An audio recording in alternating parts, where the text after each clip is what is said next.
Good morning mga idol. Andito ko ngayon sa dating bahay ng kaibigan ko nung binata ko. Dito ako nakatira noon.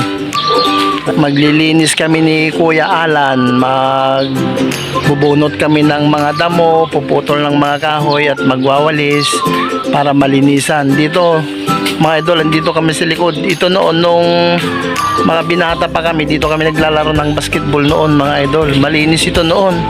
Kaya lang yung mga barkada ko kasi wala na sila dito sa Pilipinas, kaya hindi na nami-maintain. Ngayon tinawagan ako ng barkada ko na i-maintain maski pasaglit-saglit lang. Ito mga idol, si Kuya Alan kasama ko, dalawa kami na nag-ano dito para may Kuya Alan. Hi! Yan, kasama ko si Kuya Alan. Yan, nagdadamo siya. Yan, malinis ito noon mga idol. Nung dito kami naglalaro ng maliit na bola na basketball. Yan, ngayon marami ng kahoy, mga damo, kaya inuunti-unti namin ni Kuya Alan. Yan, para may nakakabit na duyan dito mga idol, kasi dito natutulog yung mga binata paggabi.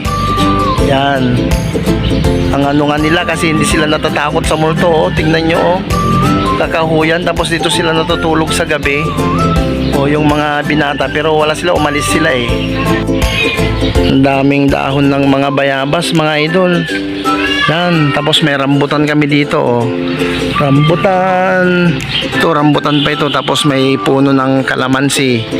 May bunga akong nakita kanina eh. Yan mga idol daming mga bunga yan, dami. Kukuha ako mamaya, daming mga bunga ng mga kalamansi dito Yan, pag namunga tong rambutan mga idol, marami.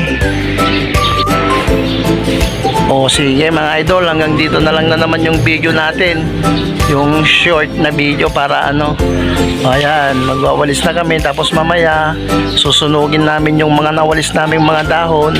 Bahala na kung may magagalit sa usok. Ayan, wala naman siguro. Sige guys, bye bye, salamat sa panonood.